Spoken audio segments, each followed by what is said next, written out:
欢迎收看《关键时刻》。我们之前在节目上讲过，中国它就是一个基建狂人，没有想到他现在更狂，现在更疯了。为什么？他竟然要在长江的水下盖高铁？你没有听错，他是真的是要这样做。那魏明也太厉害了吧？他打说什么？以后你从成都到上海，只要经过这一条路线高铁。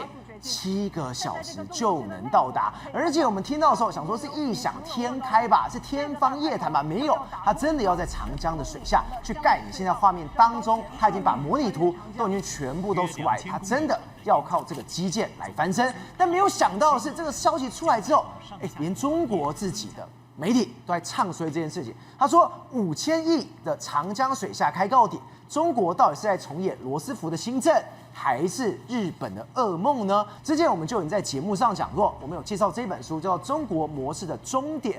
这本书告诉我们一件事情：中国认为它的成功就是建立在基建上面。我基建盖越多，我的经济会越好。所以我现在盖基建，我的经济就不会死亡了，我会越来越好。但是这一招根本就是大错特错，最后的结论就是搞死自己。所以松哥，我们也讲基建论这件事情是错，这不是我们瞎说的哦。这本书的作者，《中国模式的终点》，他这个作者叫做麻省理工学院的史隆管理学院的黄雅生教授，他这次又特别再说了一次，他说：“真的不要开玩笑，你认为基建是可以帮助你的经济？”但你会走到死胡同，甚至你的经济会毁灭掉的。对，没错。像中国到底为什么会崛起这个经济，大家都有很多不一样的这个声音。那这个黄雅生博士呢，他写的这个中国模式的这个终点里面，他讲到一点，他说呢，中国改革开放40年，大家都以为是因为大有为的政府的关系，但他说不是这样子。他说那个逻辑是这样子的，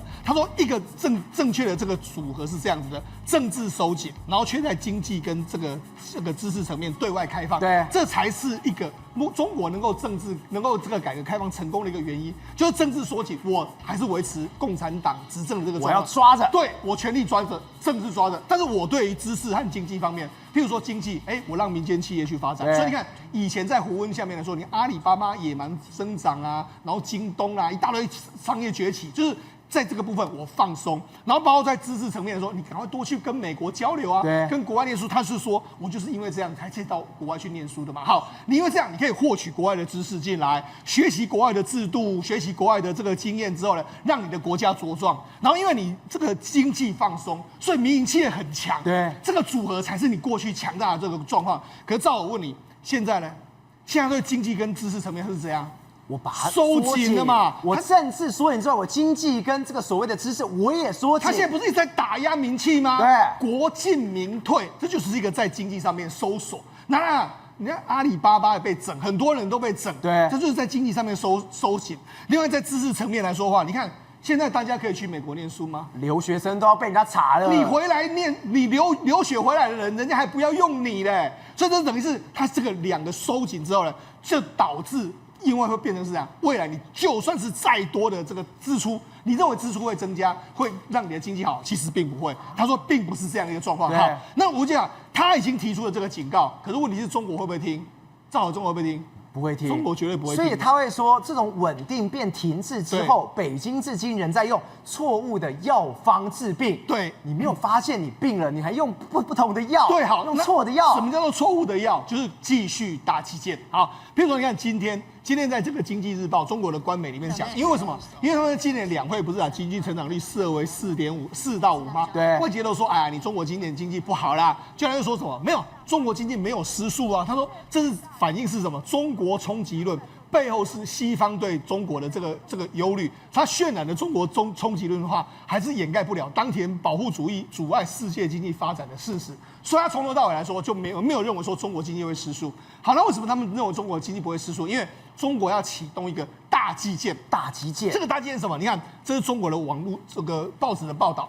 他说5000亿在长江水下要开这个高铁。好，这5000亿的这个高铁来说，它是连接上海的这个长江沿线的3个这个大城市，一个是上海，就沪。然后连接这个一直沿着这个上海，一直沿着长江，然后连接到华中这个武汉这个地方，然后连接到哪？连接到重庆，连接到成都，所以它等于是一个长江中有的一个大动脉。那这前后要花5000亿人民币。台币2.3对，兆。好，那5000亿人民币来说的话，2.3兆是什么概念？我跟大家讲，我们台湾一年的总预算是多少？3兆，所以它大概是我们一年总预算的7成多到8成左右。拿台湾的7成去盖这个长江的隧道，那盖下去来说，当然以中国的这个说法是说没有问题啊，我们一定可以刺激我们的这个经济。你看，它的总投资是5000亿人民币，对不对？2.3兆，可以带动上下游产业1.5兆人民币的产值，所以没有问题，它可以带动起来的。好，那这条铁路到底是怎么样的？而且他还讲什么？他说全长约2000公里，没错，串联长三角、长江中游，成于3大城市。对，这种是怎么来喽？他说这个非常非常难，技术非常非常难。是，他一举刷新了15米级大直径的盾构一次性连续绝境的世界纪录，还破纪录的。对，这也就是说为什么要5000亿这么多的这个资金呢？因为第一个，它是串联的这个三个中央的重点。一个长江三角洲，还有这个武汉这个地方，还有成渝这个地方。然后因为它沿着长江，那长江来说地质是软硬交错的，然后各式各样的不同的这个什么隔水层、透水层一大堆，所以这工程难度很高。所以在某些程度来说，中国又在挑战自己的这个工程难度。对，那特别是里面有一个最重要的工程是什么？重蔡的这个长江这个水下隧道，这个地方是连接什么？连接包括说像这个崇明岛跟这个所以太仓里面，所以叫做重太长江隧道。好，那这个隧道来说啊，就是这样的概念哈。它事实上是从崇明岛，然后到太仓中间，然后它这个要打通，这是长江哦，然后它跨过，它不是跨过长江？它在长江底下这样子的一个状况，这样它打通大概14.25公里长的这个隧道，就是这样的一个隧道。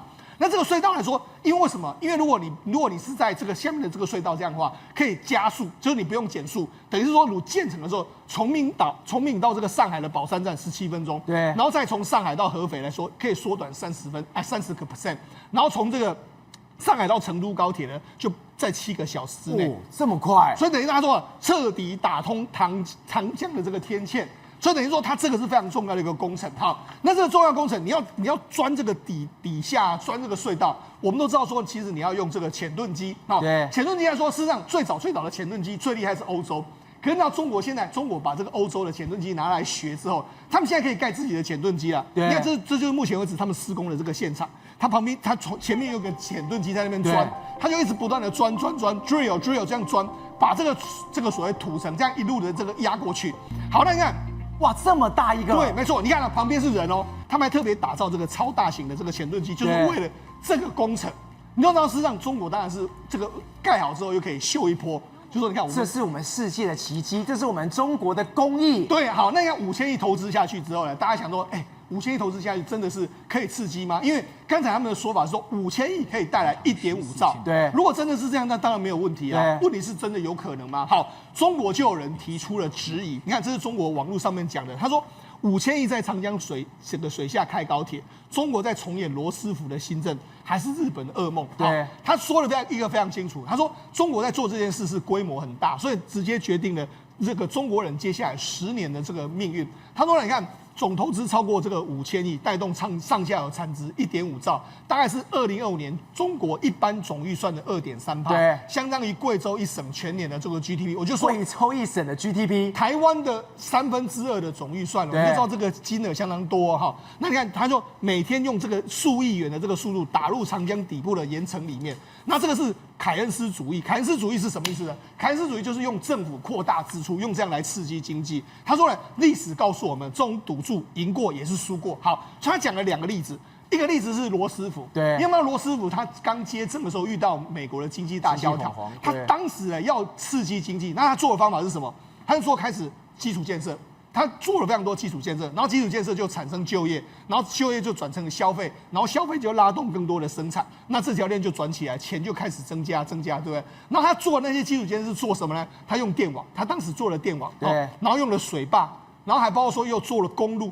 这就是所谓的罗斯福新政。好，罗斯福的新政是正面的，那有没有反面？有，他们担心的是日本，为什么呢？因为日本当时也是这样，他不断的投资，但是投资的时候，结果没想到对民间投资造成挤出效应，就没有拉动消费，这个国内没有形成以民间消费为民间为投资为主的这个自律性的景气恢复，什么意思呢？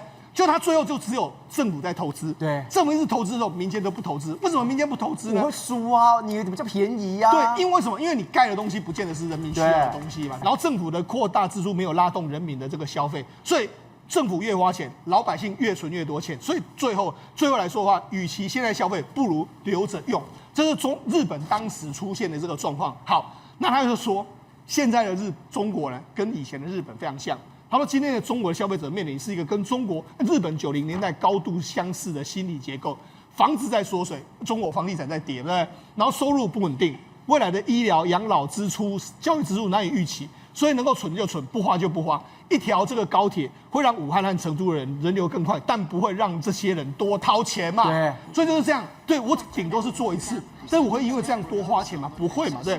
第二个不同的是地方政府的债务。他说的这个沪豫蓉就是这条高铁叫沪豫蓉高铁，资金来源是总铁还有沿省各县市出资的这个状况，然后包括说什么上海、江苏啦、安徽、湖北、重庆、四川，每一个省都是经济强权，但是每一个省也都有自己的债务能力。5000亿的投资对这些来说都是财政的非常大的这个状况，它就回报要等到10年或者是数十年之后才能够有显现。在这之前的话，债务的利息是账单啊，账单这个利息要付嘛，你要付钱啊。是每年都要付的，所以今天这篇文章已经告诉我们一件事情：现在中国盖这个高铁根本不会是罗斯福，对，它就是会跟日本的下场是一样的，蛮像的，对，5000亿就这样没了，对，所以重点是什么？重点是这条高铁要能够让民间去消费，就是说，好，我从上海到成都。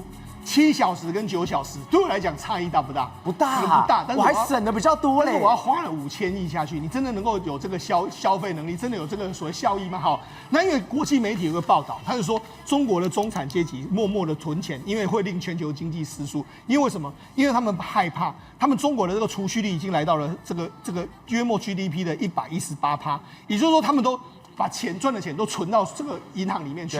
你看哦，这是媒体的报道。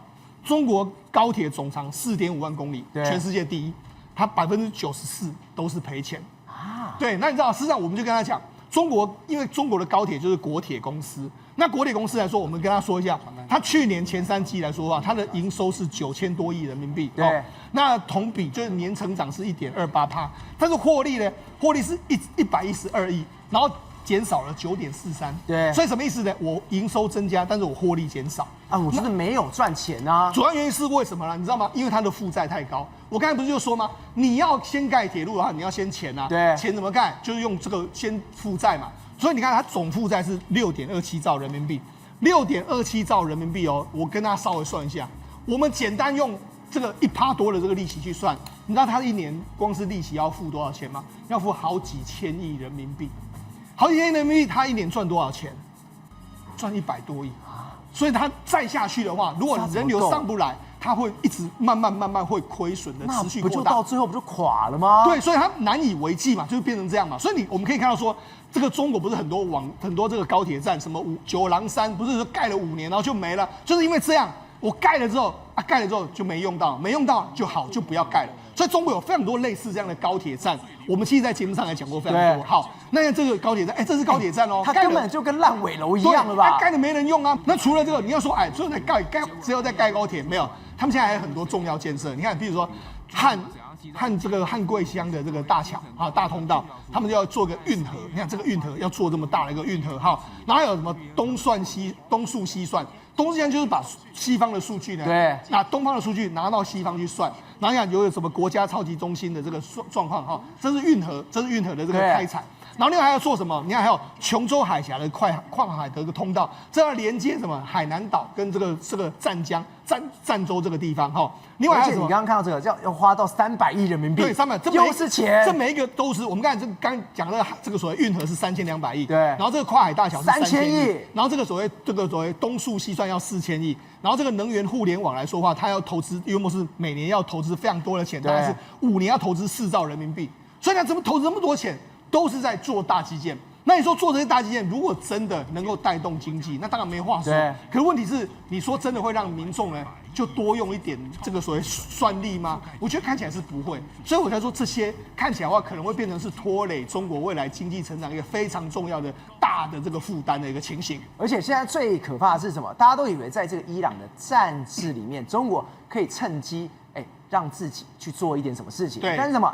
你看到这个标题，能源涨价或推高中国的通膨，无内需支撑，恐难以持久。对，这不是我们刚刚讲了吗？你钱都没有要去花，你都一直存。是，结果他不是一直在说物价很便宜，非常好吗？对，那完全是错的。应该这样讲啦，目前为止中国的通缩非常厉害，所以他们希望说能够因为物价上涨带动通膨。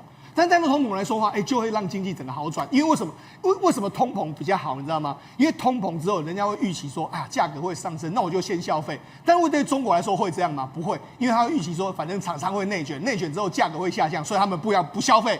所以通膨反而对他们没有任何的带动效果。对，所以这个通膨放到中国这边完全变了，对，变了，因为大家都觉得会卷下去。对，譬如说我们台湾，什么东西？我给大家举个例子，譬如台湾，我们现在预期说，我跟你讲，下个月搞不好这个塑胶袋会涨价，你会做什么动作？抢货，买塑胶袋嘛，囤货，抢嘛，对，卫生纸也是抢嘛，为什么？你就会带动消费嘛。但是中国是这样，卫生纸会涨价，我才不信，为什么？因为厂商一定会内卷。所以这没有用，你知道吗？这就是中国状况就是这个样子。好，那我跟他讲，其实对中国来说压力更大是什么？我们知道说，事实上你这个所谓物价在上涨的时候，照我跟他讲，你通货膨胀在上升的时候，事实上厂商的价格也在往上升。为什么厂商的价格在往上上升？因为厂商也要进货成本。你油价上涨的时候，厂商的成本在增加。对，就现在是怎样？中国要求什么？中国要求民营企业炼油厂不惜一切代价维持产量，还要它吸收，还要它吞，你就给我吞下去。所以吞下去的时候是什么样的状况？你看，这两个数字，一个是生产者物价指数，另外一个是什么？投入的这个价格指数。这什么意思呢？就是说我们最终表现出来是上涨55.4，但是其实对真正投入的人来说，它上涨的是63.9，这中间的差异呢，就是业者你要自己吸收。所以你知道，事实上，那我当那个厂商不给衰？厂商因为中国要求你不能够涨价啊，因为他们在内卷，那在内卷的时候，它不能涨价，对，所以上游厂商只能够自己吸收啊，所以就会出现一个状况是什么？民间不消费，但是呢，厂商生产越多之后卖不出去，但是他还会赔更多钱。事实上，民间当然不消费到什么程度。照我问你，我们台湾的医院，你有听过他真的倒闭过吗？太少了。几乎没有嘛，对，除非是说你这个自己在那边舞弊啊，做烂账，发生事情，对，发生事故，对。那你看中国，居然没想到，你看中国这个江西的这个乐平来说，就有一个医院，它就全部把你解雇了。为什么？因为他们目前为止，你看业务量持续下滑，陷入经营困难，然后出现拖欠工资的这个状况，所以很多人都没有办法保了。为什么？为什么出现这样状况呢？因为很多地方政府来说，他们过去很多这个保险是地方政府要贴钱的。那地方政府没钱啊，就没办法给医院啊，没办法医院的话，医院就撑不下去了。而且刚刚你有提到一个最关键的事情，为什么中国的储蓄率这么高？对，他们已经省吃俭用到是。恐怕我不会去医院看医生，对，我吃成药，让它自然好都没问题的。所以导致什么？现在连医院现在都倒了。对，因为中国看医生来说的确是蛮贵的。那你看，这不是只有在江西乐平哦，包括说像贵州的这个遵义医院呐，然后这个安徽的这个六安的这个市立医院呐，然后很多地方都是这样子哈。所以很多医院目前为止都是欠薪之后就没办法这个营运下去。那甚至还有很多医生呢被人家欠薪，他们现在还去医院，还有很多医护人员还去追讨薪资。所以呢，这就是中国的这个状况啊。中国的状况来说，你看，连我们在台湾医院是一个所谓人不论你是有钱没钱都会去看医生，但是在中国居然会落到医院倒闭。最可怕的事情是什么？当你没有钱的时候，就开始那边去征税。对，所以那些人为什么要把钱好好的存着？是。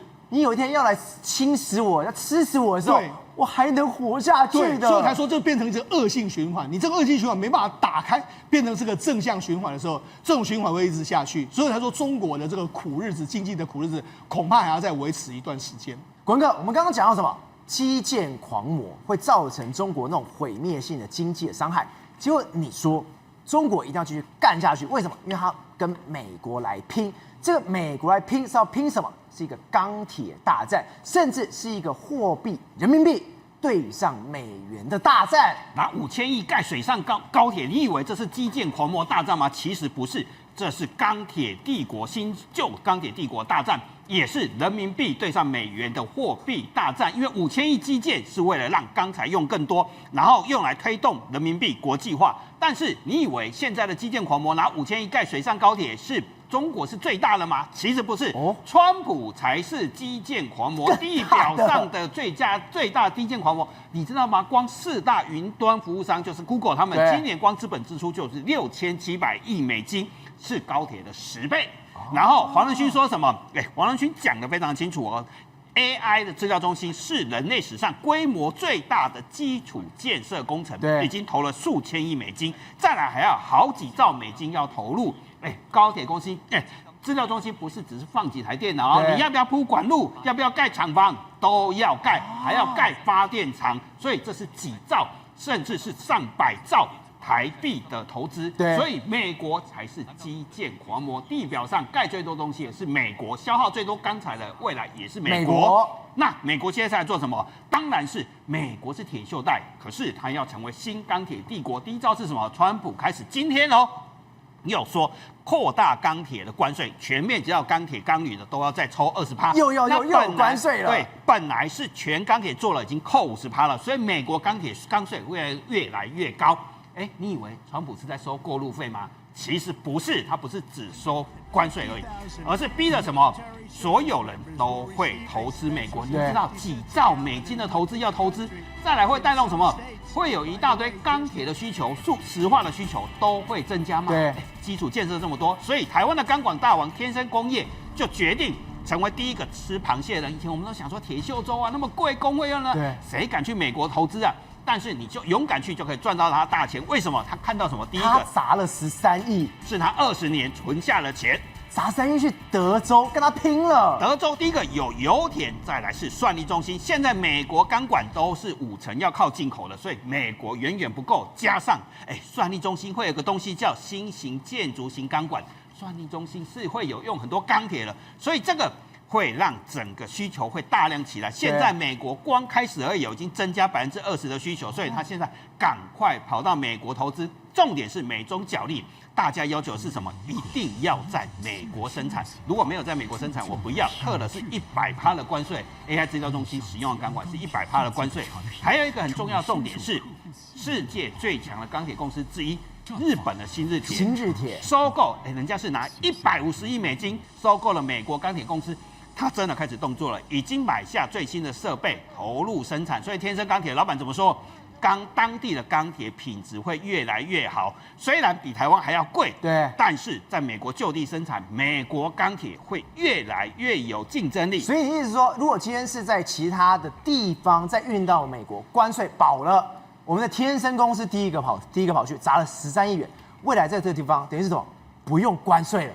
就没有事了，而且还可以赚大钱。刚才讲嘛，黄仁勋讲地表最大的基础建设就要来了，水下高铁是美国的 AI 资料中心，那是几兆美金的需求。所以新日铁人家是拿150亿美金不是台币它也是世界前4大钢厂，它全力投下去之后，当这个钢铁的整个工业都做起来之后，最大的资料中心在美国成立之后，整个供应链就会变很强，到时候还可以卖到哪里去？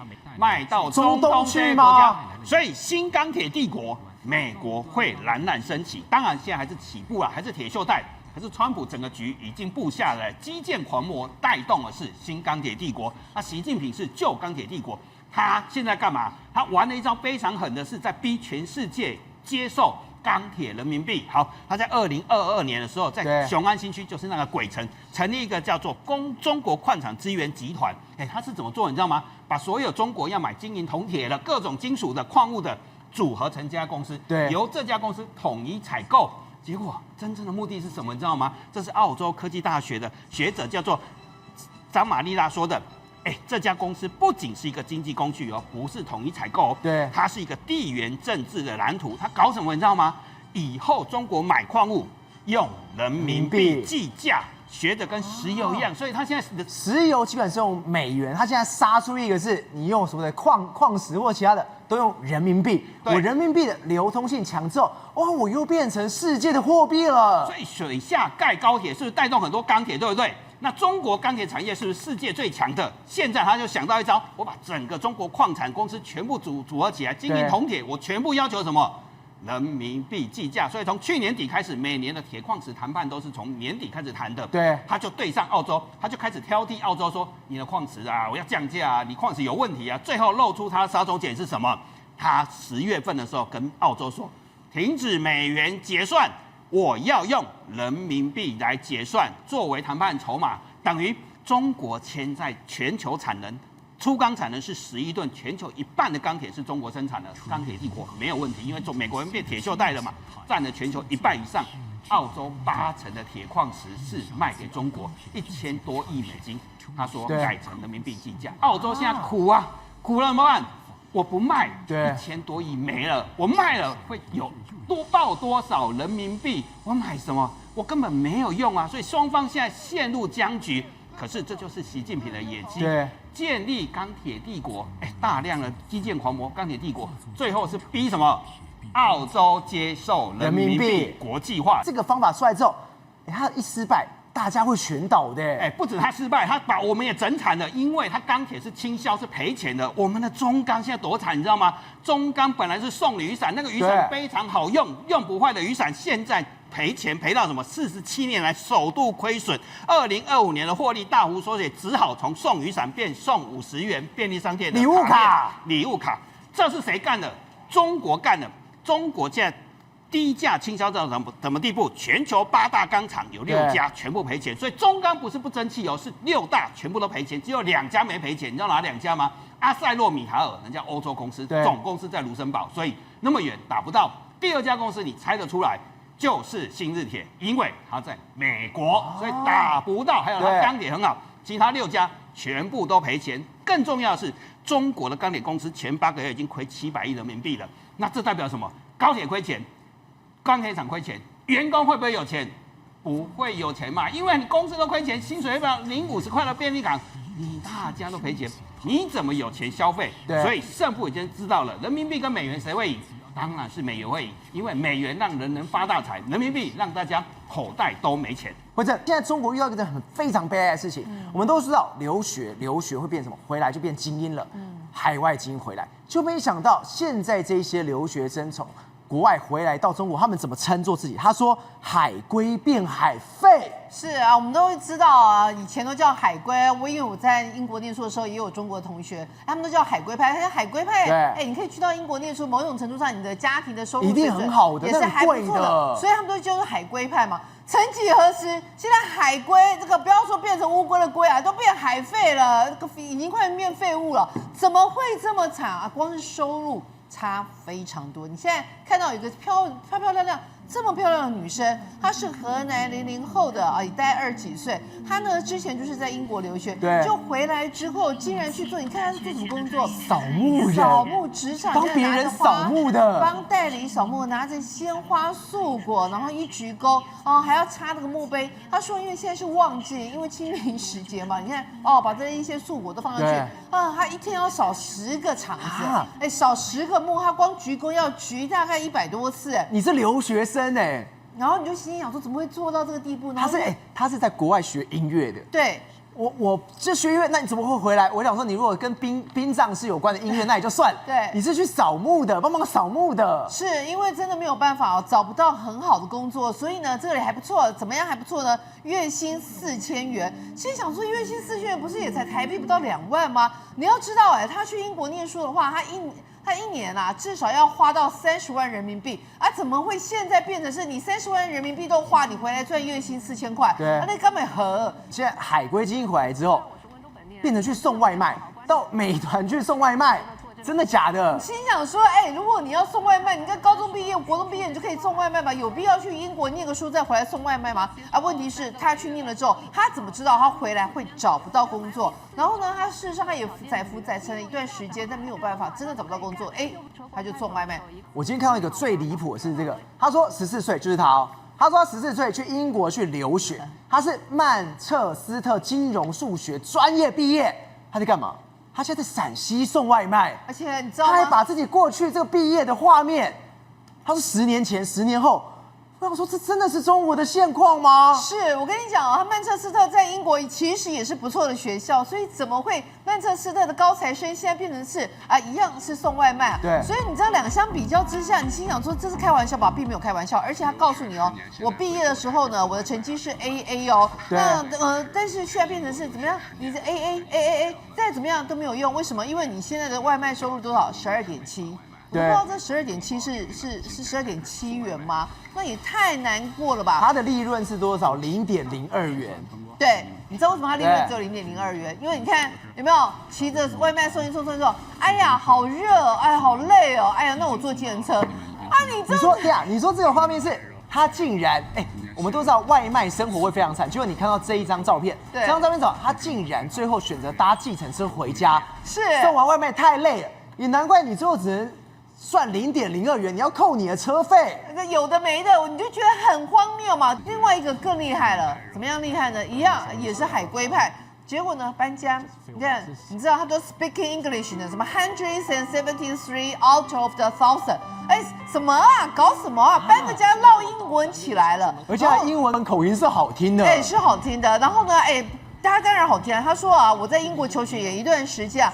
你怎么会变成来搬家？因为我创业过，结果呢创业失败，就后来发现，我怎么找都找不到工作。好吧，那我就靠最原始的劳力出工来工作吧。但是因为你知道吧，我还是觉得，既然那个我都要拍了，那这个增加点记录我的工作，同时呢，这唠点英文做个反差，没有想到效果不错所以你知道兆和他现在除了平常在搬家之外，你知道他还干嘛吗？对，他不教人家英文，他等于是因为有人关注他，他粉丝多之后，他就开始慢慢教英文。对，我们以为海归基因回来之后，应该在1、2线城市这边游走。对，但你看到，既然是5线城市，既然是4线城市，他们已经这样，他们认为这个地方的竞争力才有，在跟前面1、2线城市的时候。太累了，就是宁为鸡首不为牛后啊！哎呀，我在1、2线城市、1、2、3线城市，我只能找到这一种什么外送员啊，这一种这个葬仪社啊。可是我如果在3、4、5线城市的话，我搞不好可以找到一个工作还不错、坐办公室的。你看，我跟你讲，这个案子最荒谬，一个亲戚的小孩，对。留学10年花了600万人民币，600万人民币在台湾都可以买房子，好不好？结果呢，回来月薪3000，花600，月薪只有3000块，这投资报酬率到底怎么搞的？不可思议！因为他从语言学校念那个高中，然后念大学，念到硕士啊，花了600万啊，全部都列了出来，就是这样花了600万。就是我在这10年，我到底在这个西南威尔斯这个学校我到底是怎么样花了这些钱的？所以你就心里想说，难怪中国人家心里想说，哎呀，算了，不要再念了。你去外国念个书回来，找个人民币3000、4000的。说一句实在话，你这一辈子工作都还赚不到600万人民币。宇轩，最近这个人在中国网络上非常红，他就说张雪，为什么他那么红？原因是因为他的车业，他开的公司做摩托车的，竟然在世界超级摩托车锦标赛 WSBK 赢了。成为世界第一，中国人很开心。结果他红是因为红这个吗？没有，是他接受这访问后，他在访问里面，中国人说什么？他感觉看到了自己的样子，他有那种投射心态是在上面。这个张雪真是传奇人物，为什么呢？因为首先你要知道，这个所谓的世界超级摩托车赛，最近汽车赛车的 F1 很红，特别红。这个就是机车界的 F1。结果没想到在葡萄牙的这一站的时候，因为它的同样的竞争对手，我们都知道非常多的重机，比如说像杜卡迪，或者是像雅马哈，甚至是像川崎。这些都是欧美甚至是日本的品牌呢，早就常年的霸占这个冠军。结果他异军突起，张雪机车，对，不是他骑哦，是他旗下的机车品牌，他自己创造了一个机车品牌，而他所打造出来的重型机车，在这个赛事里面竟然拿下了冠军，所以引爆全场动容，大家不禁好奇说：哇，那这个张雪到底是何号人物？结果没想到回到当年。他只是中国的一个小小的修车学徒，一路逆袭到上面。结果呢，怪的是在哪里？当他在赛后，他要接受所有的媒体访问，对，结果呢，非常多的中国媒体一涌而上，然后来开始跟他聊说，哎呀，你等等啊，这个央视啊，开始自己在下标了。你要说自主创新啊，你要说这是跟国家共振啊、共平啊，这是国家的光荣啊，是中国的进步啊。结果这个张雪完全不买单，直接就对这些现场非常多的中国记者打枪说：你们这些人就是靠关系，有关系没关系才有资格来这边访问我。而且他还问他什么？你要不要先讲几句感谢国家、感恩政府的话？他说什么？我不要，我是没办法讲出来的。大家都炸了，你真的敢讲？他说：“哎，我是粗人，不会讲这种什么高大上的话啊！你不要叫我讲这些。”记者还问他说：“重庆市府这边到底有帮忙你什么呢？”他说：“没有10亿，没有，就没有。”他说：“一个字都没有，一个字都没有，字都没有。”哦，他还特别强调，怎么这么敢讲？人家问他说有没有国家支持啊？他前面先讲一句话说：“你有说真的还说假的啊？”啊，他就说：“当然说真的啊。”他说：“那就一个字都没有了，就是完全没赞助。”完全没帮忙，那为什么中国网友对这样的共鸣？因为第一个，真的在他们现实社会的职场里面，就是有关系没关系，没关系的人就做牛马做到死。再第二件事情，国家每次都要吹得高大上，但实际上呢，什么国家共鸣、国家荣耀，这都是在事后才要去跟你收割，而在事前的时候呢，就如同他讲的，一个字都没有。所以大家看到这件事情感同身受嘛，你不能总是等到有人镁光灯的时候你才来收割，那么别人呢在我们苦读寒窗的时候呢，你还给人家多踹一脚。所以今天中国人民都觉得说，今天你国家要来收割的时候，没想到张雪竟然这么硬气的回应，他们觉得这才是对的。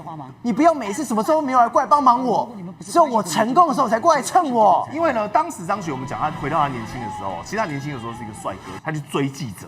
你知道不是说去追记者哦，是真的物理上的追记者。为什么？他想要让自己被看到，对，想要呢能够让自己的特技表演呢发光发热，所以他冒着雨哦，记者因为不理他，对，他就是呢一直追。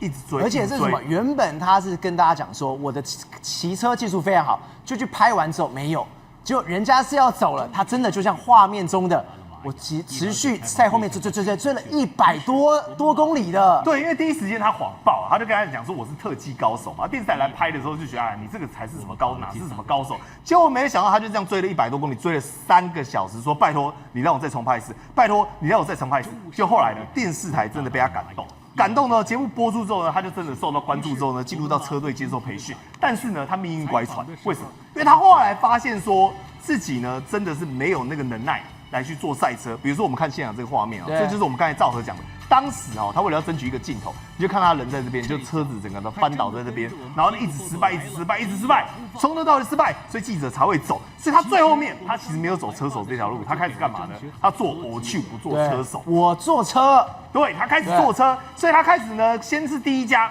这是他的第一桶金。而且你可以看他现在怎么样，他就这样卡住，卡住，那你要上去啊，他就这样卡住了。所以记者当时是什么？你在骗我啊！你根本没办法上去，还要我拍，我就走了。不耐烦，就记者觉得说你是整笑嘛，对不对？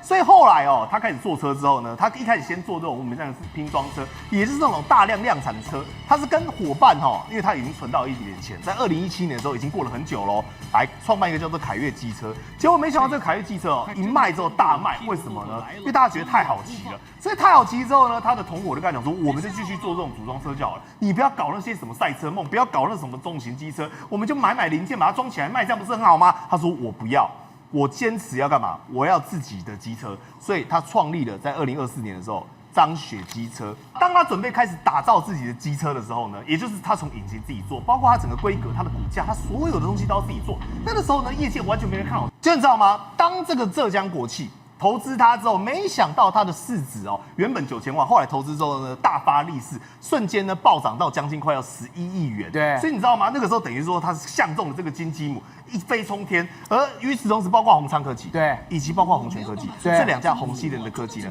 在它夺冠之后，也就是呢拿下这个冠军之后，也开始最近呢连2天飙涨停，已经在锦标赛之后呢，等于说因为他的一战成名。